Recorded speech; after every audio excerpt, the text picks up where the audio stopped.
एक जमीन जिस पर सदियों तक एक ऐसा बादशाह हुक्मरानी करता रहा जो सिर्फ ताज का नहीं, खुदा होने का दावा करता था। मैं तुम्हारा सबसे बड़ा रब हूं, जिसके लिए लोग जमीन पर नहीं सजदों में चलते रहे। और फिर एक ऐसी रात जब उस बादशाह की नींद एक ख्वाब ने छीन ली, और जब मौत उसके सामने आई तो वो पानी की एक बूंद का भी मुकाबला न कर सका।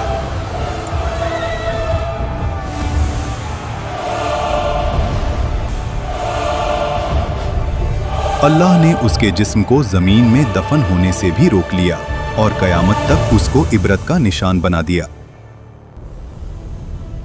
मिस्र, उस दौर का सबसे ताकतवर मुल्क, नील के किनारे बसे शहर जहां फसलें सोना उगलती थीं, बाजार भरे हुए, महल पत्थर के नहीं गुरूर के बने हुए, और इन सब के बीच एक शख्स, फिरौन। उसका हुक्म सिर्फ कानून नहीं था, अकीदा था। लोग सिर्फ उसकी बात नहीं मानते थे, उसकी बात पर ईमान रखते थे। वो कहता था, मैं तुम्हारा सबसे बड़ा रब हूं। और मिस्र खामोश रहता था। इसी मिस्र में एक कौम ऐसी भी थी जो रोशनी नहीं देखती थी, बनी इसराइल। उनके घर अलग थे, उनका लिबास अलग, उनकी जिंदगी अलग। और जोर लगाओ। उन्हें गुलाम बना दिया गया। उनके मर्द सुबह से शाम तक पत्थर उठाते, महल बनाते और रात को थकाए हुए गिर जाते। उनकी औरतें सिर्फ जिंदा रखी जाती थीं ताकि गुलामी का सिलसिला चलता रहे। फिरौन ने जानबूझकर इस कौम को कमजोर रखा। Bloody civilians! क्योंकि जो कौम कमजोर हो वो कभी तख्त को नहीं हिला सकती। समझदार के लिए सिर्फ इशारा काफी होता है। तफसीर इब्ने कसीर के मुताबिक एक रात फिरौन ने ख्वाब देखा।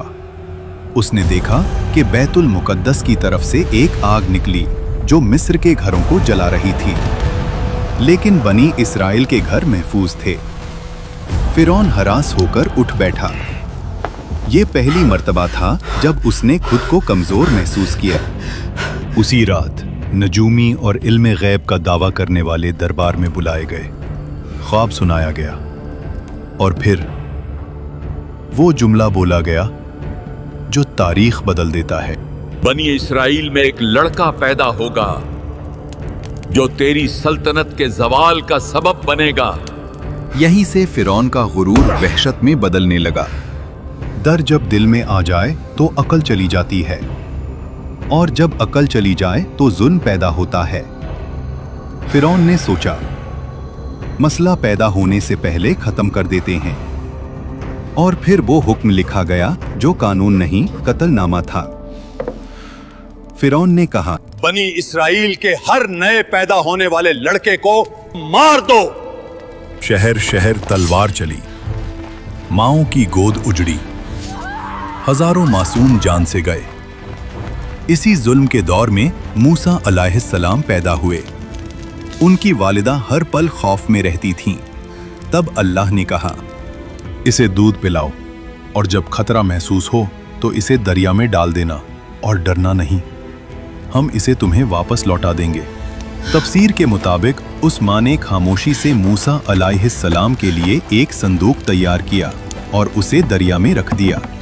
दरिया बह रहा था और उस पानी पर एक छोटा सा संदूक। मूसा अलैहिस्सलाम की वालिदा ने अपनी बेटी से कहा, दूर से देखते रहना, मगर पास मत जाना। वो बहन छुपकर चलती रही। आखिर वो संदूक पहुंच गया फिरौन के महल के किनारे। फिरौन की बीवी हजरत आसिया जब संदूक देखती हैं तो उसे खुलवाया जाता है, और जैसे ही उनकी नजर उस बच्चे पर पड़ती है, अल्लाह उनके दिल में रहमत डाल देता है। वो फौरन कहती हैं, इसे कत्ल ना करो, शायद ये हमारे लिए फायदेमंद हो, या हम उसे बेटा बना लें। फिरौन ने बच्चे को देखा, उसी कौम का बच्चा जिसकी नस्ल को वो मिटा रहा था। लेकिन घमंड बोल उठा, ये बच्चा क्या बिगाड़ लेगा। और यहीं से फिरौन के जवाल का वक्त शुरू हो गया। मूसा अलैहिस्सलाम किसी और औरत का दूध कबूल नहीं करते। महल परेशान हो जाता है और तब वो बहन आगे बढ़ती है और कहती है, मैं आपको एक ऐसी औरत का बताती हूँ जो उस बच्चे की परवरिश अच्छी तरह कर सके।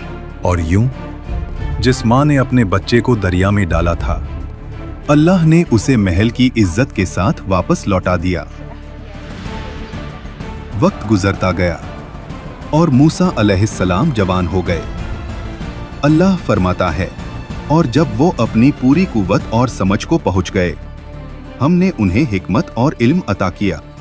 एक दिन मूसा अलैहिस्सलाम शहर में आए और वहां दो मर्द, एक बनी इसराइल से और एक मिस्री, दोनों लड़ रहे थे। बनी इसराइल का आदमी चीख कर बोला, मेरी मदद करो। वो आवाज सीधी मूसा अलैहिस्सलाम के दिल में लगी। मूसा अलैहिस्सलाम आगे बढ़े। उन्होंने एक मुक्का मारा, मिस्री जमीन पर गिरा और फिर उठा नहीं। मूसा अलैहिस्सलाम समझ गए ये कत्ल हो गया और अल्लाह से माफी मांगी। अल्लाह फरमाता है, फिर हमने उन्हें माफ कर दिया, लेकिन मिस्र ने माफ नहीं किया। शहर में आग लग गई, दरबार में शोर। फिरौन का चेहरा लाल। हुक्म निकला, मूसा को कत्ल कर दो। शहर के दूसरे किनारे से एक आदमी दौड़ता हुआ आया और कहा, सरदार तुम्हारे कत्ल का मशवरा कर रहे हैं, यहां से निकल जाओ। मूसा अलैहिस्सलाम ने पीछे मुड़कर नहीं देखा, ना माल ना सामान, सिर्फ यकीन। अल्लाह फरमाता है, वो डर और उम्मीद के दरमियान शहर से निकल गए। रेगिस्तान, गर्मी, भूख, प्यास और मूसा अलैहिस्सलाम की सिर्फ एक दुआ, ऐ मेरे रब, मुझे जालिमों से बचा ले और अपनी हिफाजत के साए में ले ले। आखिर मूसा अलैहिस्सलाम मदयन पहुंचे। शहर के बाहर एक कुआं, जहां मर्द जानवरों को पानी पिला रहे थे, और दूर दो लड़कियां खामोशी से खड़ी थीं। मूसा अलैहिस्सलाम ने पूछा, आप दोनों कुएं से पानी क्यों नहीं ले रहे? उन्होंने कहा, हम इंतजार करते हैं जब तक मर्द चले ना जाएं, और हमारे वालिद बहुत बूढ़े हैं। मूसा अलैहिस्सलाम आगे बढ़े अकेले और उनके जानवरों को पानी पिला दिया और वहां से चले गए। फिर एक पेड़ के साए में बैठकर कहा, ऐ मेरे रब, जो भी भलाई तू मुझ पर उतारे मैं उसका मोहताज हूं। थोड़ी देर बाद एक लड़की उनके पास आई और कहा, मेरे वालिद आपको बुला रहे हैं ताकि आपका शुक्रिया अदा करें। वो बुजुर्ग हजरत शुएब अलैहिस्सलाम थे। अक्सर मुफस्सरीन के मुताबिक मूसा अलैहिस्सलाम ने अपना पूरा वाक़या सुनाया।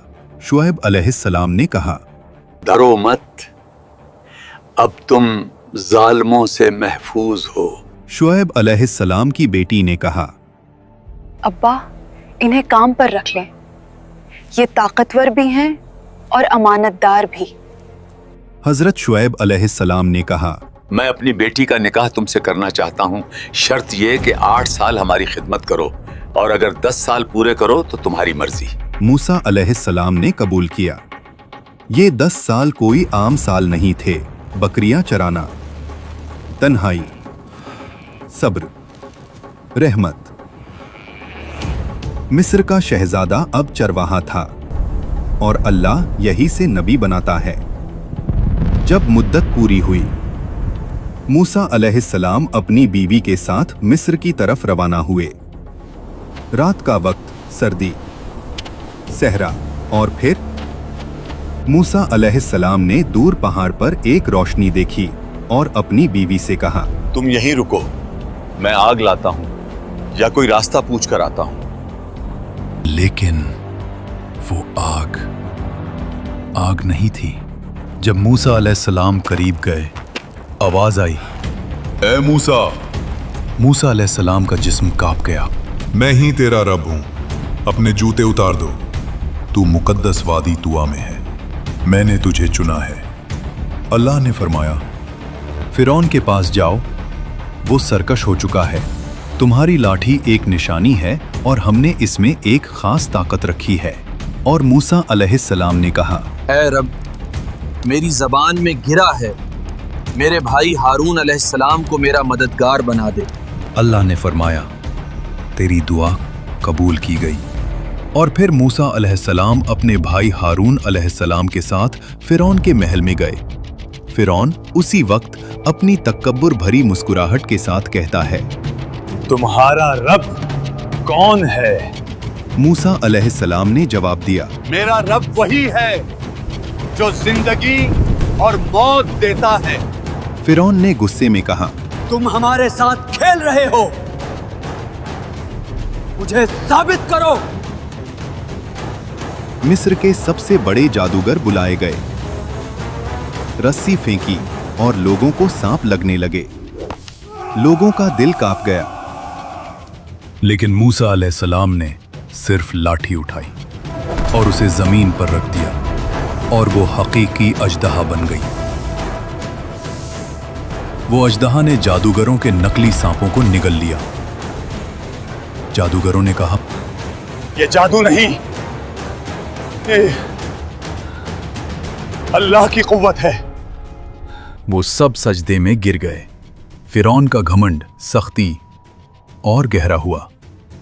वो चीखता, ये सब झूठ है, मेरा रब सिर्फ मैं हूं। कुरान कहता है वो जुल्म में घिरा रहा और फिर अल्लाह के अजाब का इंतजार किया। अल्लाह ने फिरौन और उसकी कौम को अजाब की पहली निशानी भेजी। मिस्र की जमीन पर एक खौफनाक तूफान भेजा गया। ये न सिर्फ पानी की बुलंदी थी, ये पानी का नफाजे अजाब था जो उनकी फसलों को बर्बाद कर गया, अनडूब गया और उनकी रोजी रोटी का सहारा मिट गया। जब तूफान गया और लोग समझे थोड़ा सा सुकून मिल सकता है, तो फिर एक और निशानी आई।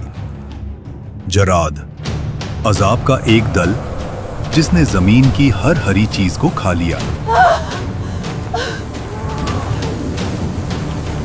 एक और अजाब भेजा गया, कुम्मल, लोगों के जिस्म पर चिपक गया और हर चीज को परेशान करता गया।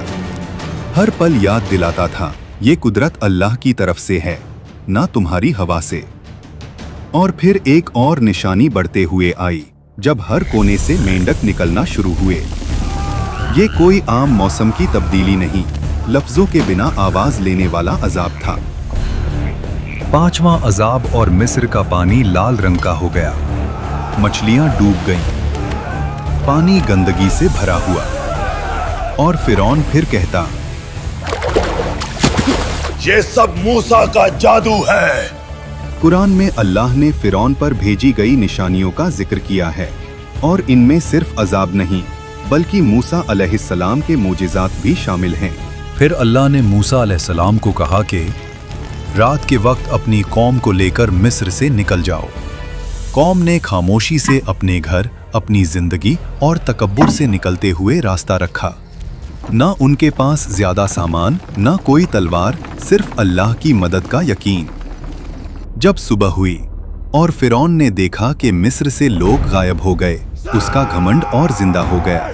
इन्हें हम वापस पकड़ कर लाएंगे और दिखाएंगे कि हम ही ताकतवर हैं। कौम बनी इसराइल मूसा अलैहिस्सलाम के साथ समंदर के किनारे पहुंची। समंदर उनके सामने काफी गहरा नजर आता है। बनी इसराइल के लोग कहते हैं, हम फंस गए। ये खौफनाक पानी हमारी किस्मत का इंतजार कर रहा है और पीछे मौत का लश्कर। मूसा अलैहिस्सलाम ने कहा, हरगिज नहीं, मेरा रब मेरे साथ है, वो हमें राह दिखाएगा। अल्लाह ने मूसा अलैहिस्सलाम को हुक्म दिया, अपनी लाठी से पानी को मारो। मूसा अलैहिस्सलाम ने अल्लाह के हुक्म पर अपनी लाठी पानी पर मारी। पानी दो हिस्सों में बंट गया। दो दीवारें उठी, बीच में सूखा रास्ता निकल आया। लोग चीख उठे और बनी इज़राइल का ईमान मजबूत हुआ और उन्होंने उस रास्ते पे चलना शुरू किया। ये अल्लाह का मौजिज़ा है। फिरौन और उसकी फौज ने वो रास्ता देखा फिर भी उसने कहा, ये हम भी कर सकते हैं, इससे हमें कोई नहीं रोक सकता। वो दीवारे पानी के बीच अपने घोड़ों और फौज के साथ निकल गया। घमंड इतना गहरा था कि हक बताने वाली निशानियों के बावजूद भी वो मान नहीं रहा था। जब बनी इस्राइल का आखिरी शख्स भी समंदर के बीच से निकल गया, अल्लाह ने हुक्म दिया, पानी दोबारा मिलकर समंदर को बंद कर दो। और वैसे ही पानी घर जैसे गिरता चला गया। लहरों ने फिरौन और उसकी फौज को हर तरफ से घेर लिया। हर घोड़ा और हर सिपाही डूब गया। जब उस वक्त उसका आखिरी वक्त आया, फिरौन की नजर खुली और उसने कहा, मैं ईमान लाया उस रब पर जिसे बनी इस्राइल ने माना। लेकिन उस वक्त उसका ईमान कबूल नहीं हुआ। अल्लाह ने फरमाया कि आज हम तेरा जिस्म बचाएंगे ताकि वो सब के लिए इबरत बने। हजरत आसिया जो फिरौन की बीवी थी, कुरान में जिक्र है। और आसिया फिरौन की बीवी जिन्होंने अल्लाह के हुक्म से ईमान लाया और अपने घर में सब्र और इबादत से खुद को महफूज रखा, अल्लाह ने उनके लिए जन्नत तैयार की। इस वाकया ने दिखाया कि दुनिया का सबसे बड़ा घमंड भी सिर्फ एक इंसानी मौत का शिकार है। अगर आपको ये वाकया समझ आया और आप इसका पार्ट 2 भी देखना चाहते हैं तो वीडियो को ज़्यादा से ज़्यादा लाइक करें, सब्सक्राइब करें और कमेंट में अल्लाहू अकबर लिखना ना भूलें।